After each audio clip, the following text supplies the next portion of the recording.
I'm Stacy Johnson from Stacy Johnson Coaching, and I am a mom, a therapist in the state of Ohio.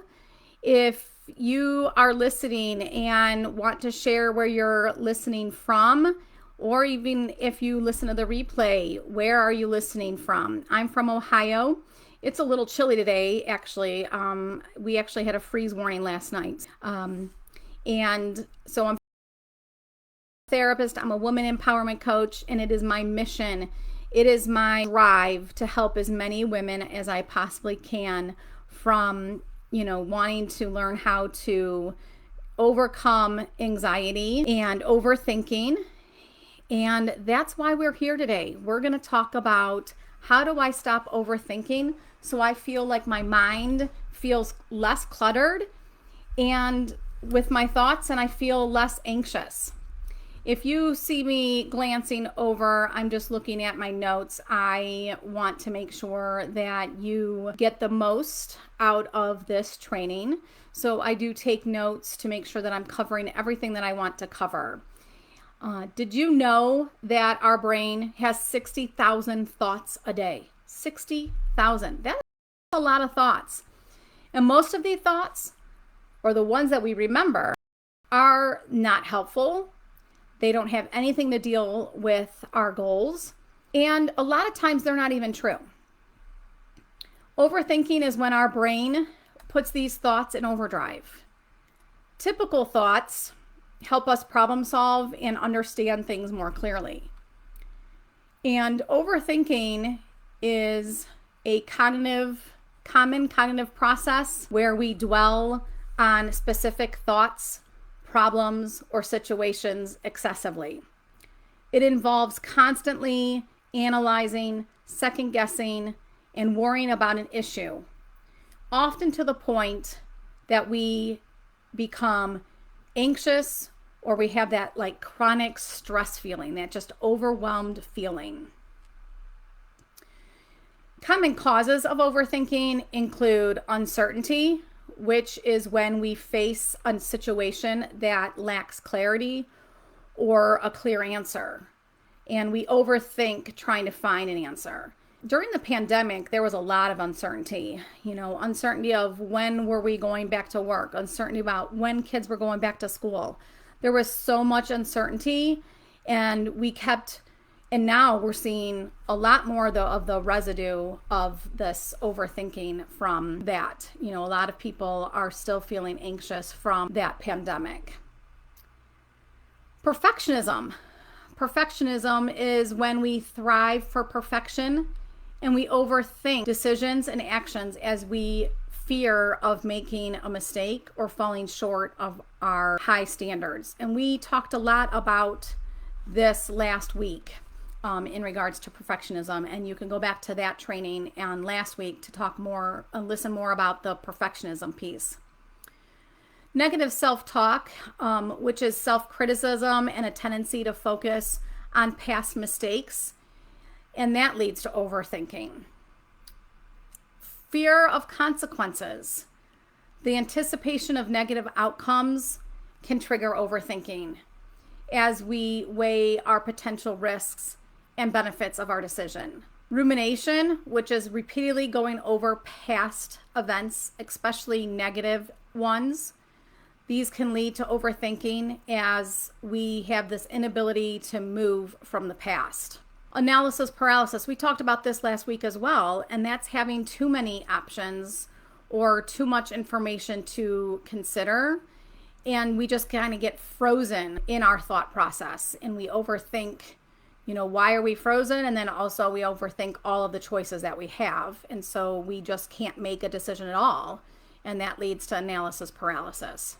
Lack of confidence, low self-esteem, and self-doubt can lead to overthinking since we question all of our abilities and judgment.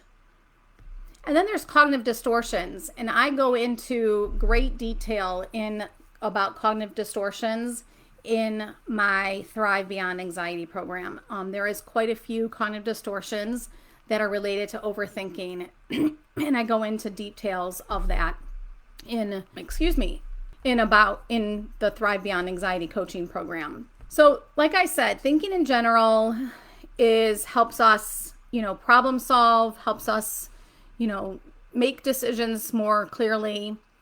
But when we perceive there is a threat or we see it as a stressful situation, it triggers our stress hormones. And those kick in our nervous system, our hormones, the stress hormones, which then connects us to our emotional, like our nervous system, and it prepares our body for fight or flight. And when we get kicked into that fight or flight, it can be very helpful if that stressful situation is an actual stressful situation. But if it's something that we're perceiving by our overthinking, then it turns into this chronic stress, and our stress hormones are constantly kicked in, and we never feel regulated. And that can be where we start to see some of the consequences, the physical issues that are related to overthinking. And those can be both long-term and short-term.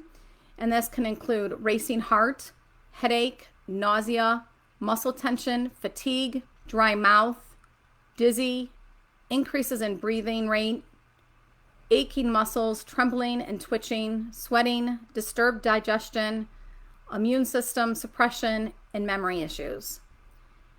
And prolonged stress can create the chronic health issues like cardiovascular disease, insomnia, hormonal dysregulation, and even migraines. So a lot of times we have physical symptoms that are related to our stress hormones kicking in, and then we start Googling and start looking at why am I feeling this way, and then we start overthinking about the physical symptoms. So it kind of creates this vicious loop that we have to get out of. And some of the mental and psychological effects that we can have related to overthinking can include exhaustion, fatigue, feeling on edge, like just that like overwhelm kind of feeling that I always get it like in my chest and on my shoulders. We feel on edge, we feel nervous, irritable. We have this inability to concentrate. We have lack of motivation. We have changes to our libido, appetite. We can have nightmares. We can feel depressed. We can have that feeling of out of control. It can lead to negative thinking patterns and harmful negative self-talk. So overthinking can cause social and emotional consequences as well. And this can include hindering our emotional connection to our loved ones because it often pulls us out of that present moment. We don't necessarily stay focused on what that person is sharing with us. And it also can cause us to second guess what we're talking to them about, or we ask them for their opinion over and over again. So it can really inhibit us from just being more authentic and more real with them. And they can start to reject us because we are constantly asking for their opinion. We fear judgments or we fear their rejections. So we start to overthink about that. We can ruminate and start to just feel that overwhelmed feeling. Sorry, there is construction going on next door to my house and some weird noise just took place. So it kind of caught me off guard. Sorry about that. I kind of paused. It can also lead us to heightened anxiety and tension, and which can negatively impact us interacting with our loved ones because we become more irritable, defensive, just emotionally guarded, and it just gets in the way of us really connecting with our loved ones. And the more we think about something, it becomes our reality. I want you to remember that phrase because the more we think about it, the more it becomes our reality. We are like a computer in the fact that the more we think about something, it increases the algorithm. So think about every time that you Google something, it then shows up in a different form of one of your feeds, or it shows up more in your Google searches. So also, like, think about the more you think about something, it is your reality. There's evidence of this also. Like, I always use this as an example, is that when we, are maybe playing that cloud game with our younger children, or maybe even you did it when you were younger, you don't see anything. Everybody's like looking up, and then someone says, "Hey, I see a dog." And then all of a sudden, everybody has seen a dog. That's now because your brain has heard it and it's going to pay attention to it. And then it becomes more of that reality. The more we think about it, like, do I really see a dog? Oh, I think I do. So the more we think about it, it becomes our reality. So our mind and body and emotions are connected and all mutually influence each other. But our mind plays the huge significant role. When we learn to control our thoughts, our moods can change. If you think about that, we have 60,000 thoughts a day. And if most of those thoughts were more productive or gave us, led us toward our goals, think about how much better you would feel. We don't think about the good things that happen all day long. We only overthink about the things that are more stressful, the things that give us pressure, the things that are not true. So we need to identify these thoughts. We need to start to become a detective of our thoughts and figure out which ones are the helpful ones, the ones that are going to help us reach our goals, the ones that are more based on evidence and truth. So remember that I said everything we think about, if we think about it long enough, it becomes our reality. So we assume that everything our brain is thinking is correct. Think about how powerful your brain is. Your brain, if we didn't have our brain, we wouldn't be able to breathe, live. So we put all of this emphasis on our brain, that it is so powerful. But it also can lead us to not thinking truthfully or honestly about the things that are happening. And so we have to sometimes be more in control of our own thoughts. And that's part of what I'm going to teach you today, is how do we overcome that overthinking? Because we are in control. We can stop that overthinking. Because again, we assume that everything that our brain is doing is correct. And so why not believe what it's thinking all the time? But it's not truthful at times, and we need to be the boss. So let's go dive into some of the techniques that we can use to overcome overthinking. These are just going to be a highlight because I go into depth in these in our Thrive Beyond Anxiety program. And so if this is starting to resonate with you and you really want to dive more into your thoughts, then reach out to me and we can get you on a free consult call where we can discuss your needs and I can go over more in depth of the program and see if it's a good fit for you. But let's go ahead and dive into some of the ways that we could overcome overthinking. So first, you are going to become a detective. You need to really start looking at your thoughts. And this includes looking at those cognitive distortions. And in the program, I provide some worksheets that you can use to start identifying your cognitive distortions. And then we can start looking to see if they help us at all. And so when you are a detective in your thoughts, you start to ask yourself questions so that you can challenge them. And some of the questions can include, what evidence do I have that the thought is actually true? Have I made an error in the assumption? What is the worst thing that could happen? And is that really that bad? And if it does come true, how will it affect me 5 years from now, 2 years, 1 year, 6 months, 3 months, 2 weeks from now?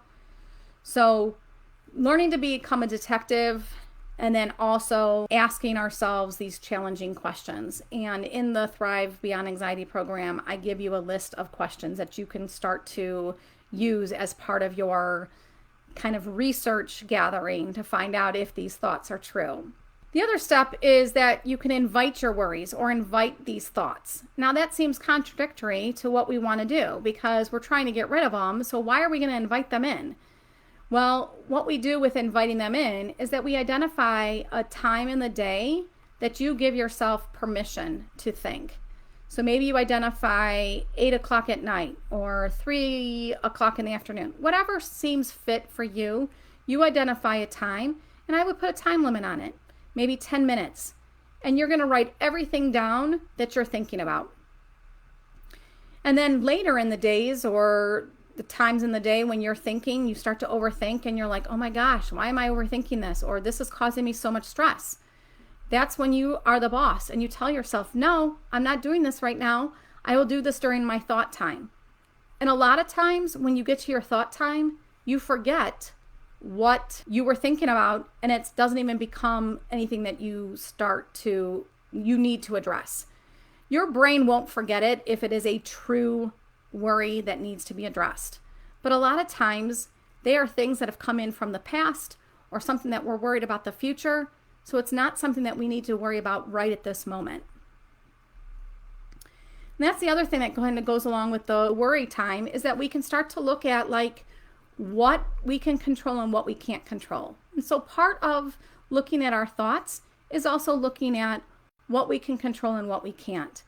Because a lot of times things that we can't control, we try to overthink or we try to come up with answers so that now we can feel like we're in control of that situation.